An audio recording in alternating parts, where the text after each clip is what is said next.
अस्सलामुअलैकुम वरहमतुल्लाहि वबरकातुहू। नाज़रीन किराम, आज मैं आप सबको एक बेहतरीन मुफ्ती सलमान अज़हरी साहब का खिताब सुनवाने के लिए हाजिर हुआ हूँ। देखिए मुफ्ती सलमान अज़हरी किस कदर किस शान में कितना प्यारा और कितना अच्छा बयान कर रहे हैं। सलमान अज़हरी अमेरिका और फ़लस्तीन गज़ा के ऊपर इतना बेहतरीन शानदार खिताब कर रहे हैं कि अगर आपने इस खिताब को सही तरीके से दिमाग लगा करके कान से अगर इसको सुन लिया तो मैं उम्मीद करता हूँ इंशाल्लाह आपका ईमान ताज़ा हो जाएगा। देखिए वीडियो ज़्यादा लंबी हो जाएगी, आप मुफ्ती सलमान अज़हरी साहब का खिताब समाअत फरमाएं और मुझे ये कमेंट करें, ज़रूर बताएं कि आपको मुफ्ती सलमान अज़हरी साहब का खिताब और बयानात आपको कैसे लगते हैं। आप मुझे कमेंट करके बताएं, ये बयान ज़रूर सुने। वक्त का सुपर पावर जिसके पास पेट्रोल मिसाइल की कोई कमी नहीं, जो पूरी दुनिया में दादागिरी करने में मशहूर है। अमेरिका से लेकर यूरोप और न जाने कितने ममालिक एक साथ खड़े हैं। क्या कभी आप ये नहीं सोचते, हमारी आंखें तो बहती हैं, दर्द तो होता है, तकलीफ तो होती है, लेकिन प्राउड फील भी होता है कि इतने सारे कुत्ते अगर भौंक रहे हैं तो एक छोटे से इलाके के लिए महीने भर 40 दिन से जंग करके तबाह कर डाला, बम बारूद से पूरे शहर को राख कर डाला। लेकिन मेरे अजीजों, मेरी इस गुफ्तगू को याद रखना, चंद दिन आएंगे फिर देखना आप उन्हीं गज्जा के बच्चों के हाथों में परचम इस्लाम लहराता हुआ देखिएगा, और उन जालिमों के आंखों से आंखें मिलाकर बात करने वाले जवानों को पूरी दुनिया आलोचना कर रही है, तनकीद कर रही है, ये बच्चों के कातिल हैं। एक नुक्ते की बात अर्ज कर रहा हूं, हॉस्पिटल पर बम गिरा देते हैं।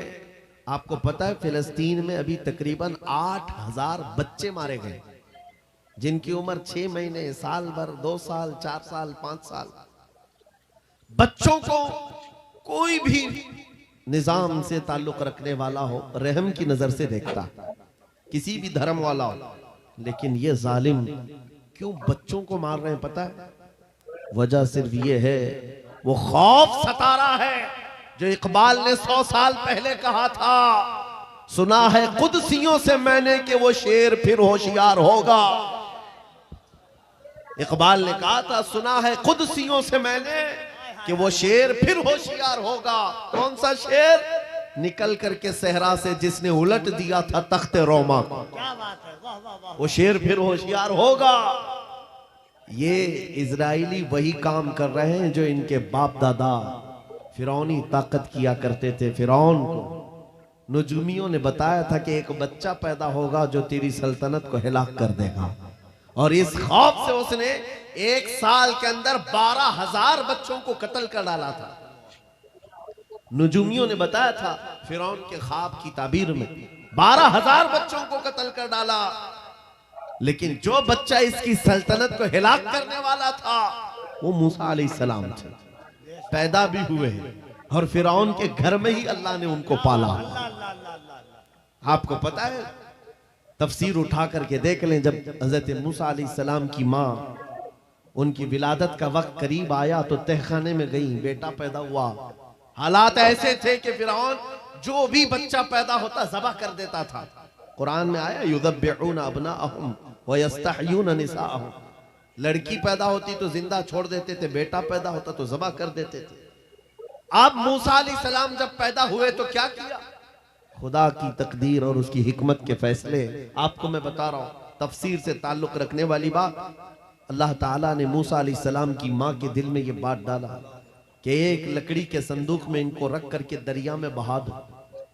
और रबतना अला कुलूब, अल्लाह ताला फरमाता है कि हमने उनके दिल को बांध दिया, मजबूत किया। किसको? हजरत मूसा की माँ को। उन्होंने एक संदूक में मूसा अलैहिस्सलाम को रखा और दरिया में बहा दिया। मूसा अलैहिस्सलाम की बड़ी बहन बहते हुए संदूक का पीछा करते हुए जा रही थी, देख रही थी कहां गया है संदूक। सीधे फिरौन के बागीचे के किनारे जाकर लग गए। फिरौन की औलाद नहीं थी, फिरौन की बीवी वो बागीचे में टहलने आई थी, देखा एक संदूक आकर लगा है, गुलाब जैसा हसीन बच्चा है, उठा लिया। प्यार किया और लेकर के आई। फिरौन से कहने लगी कि हम इसको अपना बेटा क्यों ना बना ले। पहले फिरौन तो डरा कि कहीं वो मेरी सल्तनत को हिलाक करने वाला बच्चा ये तो नहीं है।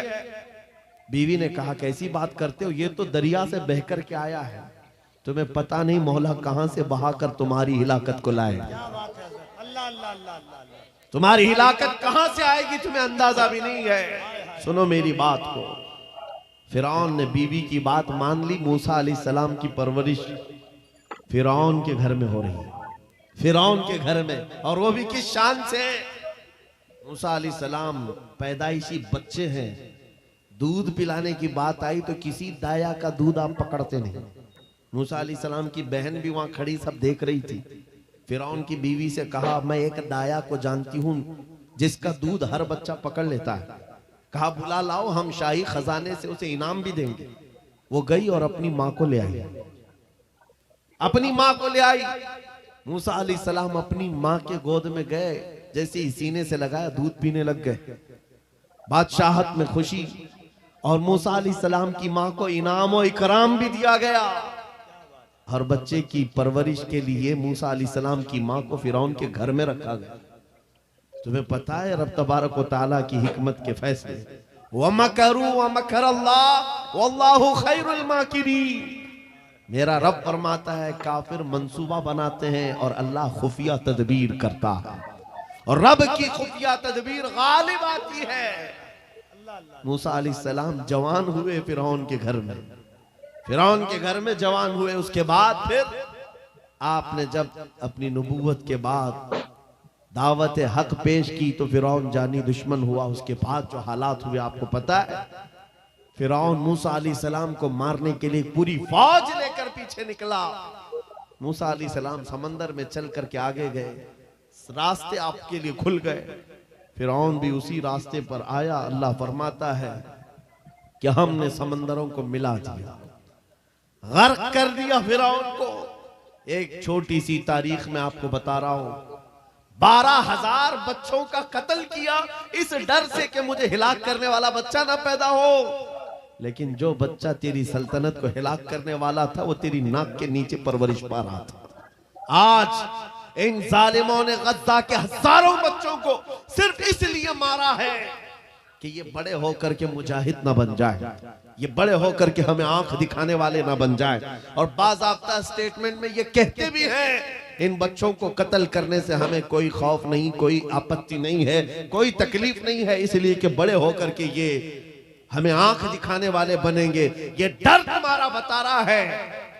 कई हजार बच्चों को भी तुम कत्ल कर लो, लेकिन तुम अल्लाह की उस हिकमत से गाफिल हो। जालिमो, वो अनकरीब पैदा होगा जिसको दुनिया सलाहुद्दीन कहती है, वो अनकरीब होगा।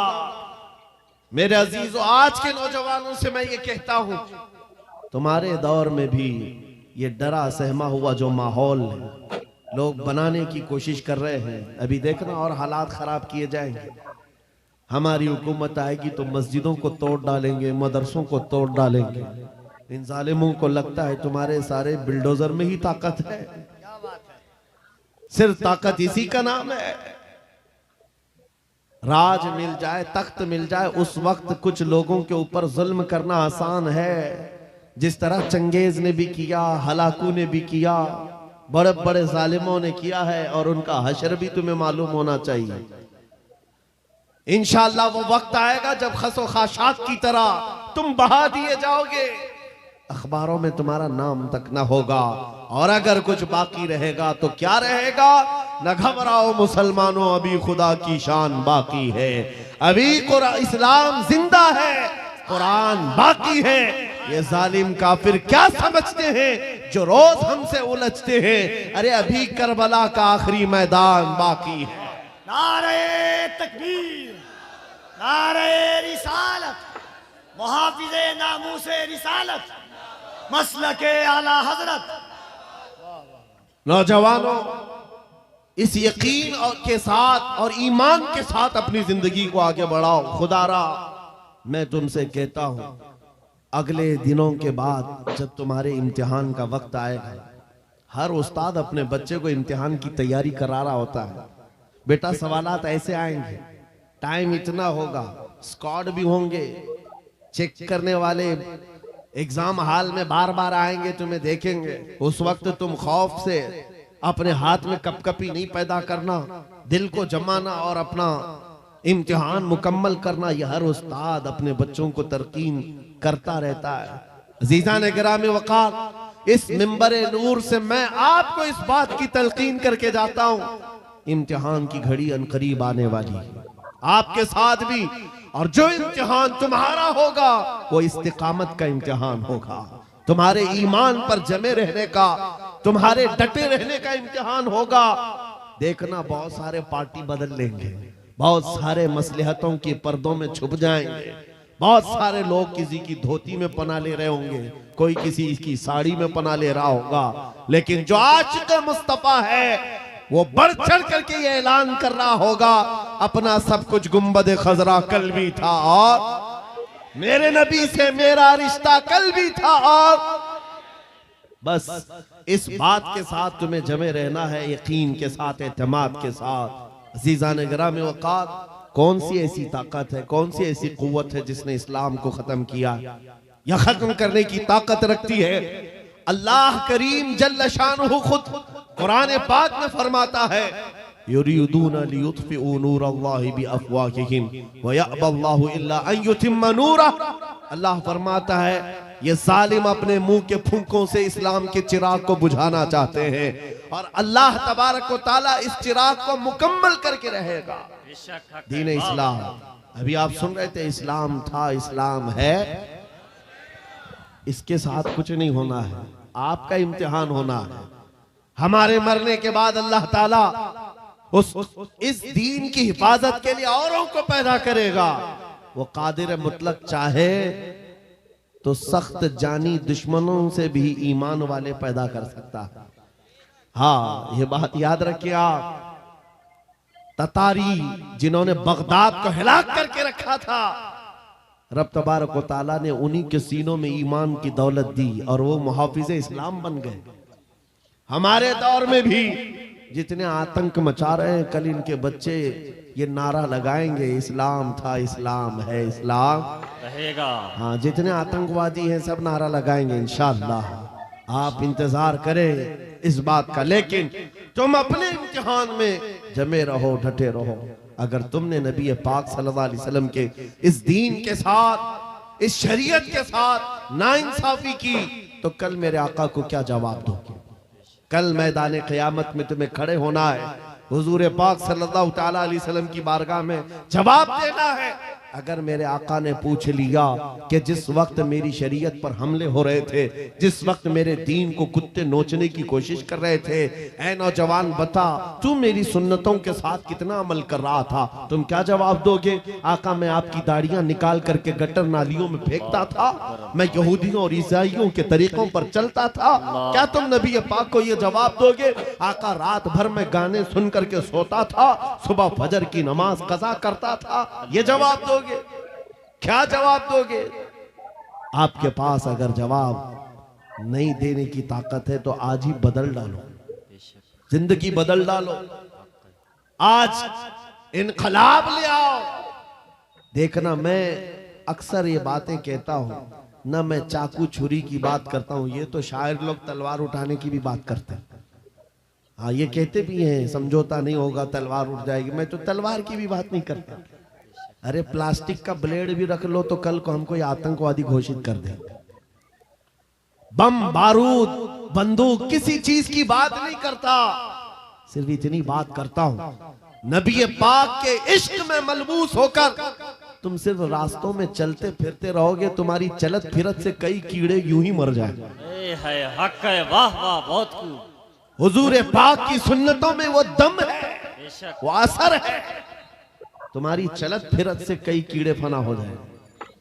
बात सिर्फ इतनी है, दीवार क्या गिरी मेरे खस्ता मकान की, लोगों ने आने जाने का रास्ता बना लिया।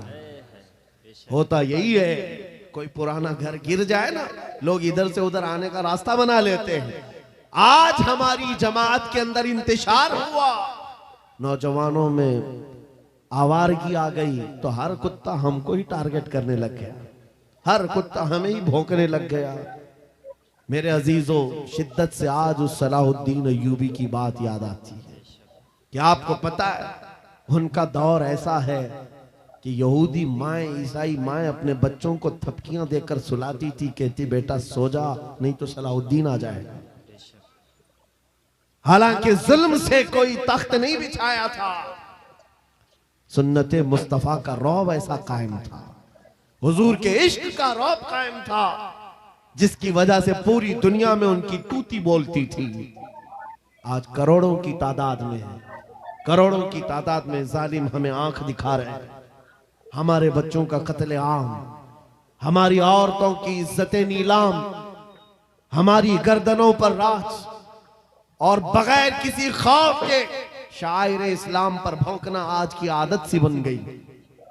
नौजवानों, तुम्हारे अंदर अगर ज़मीर बेदार है, गैरत मौजूद है, तो अपने आप को बदल डालो। जवाब देने का एक वक्त आएगा, इंशाअल्लाह वक्त आएगा जवाब देने का।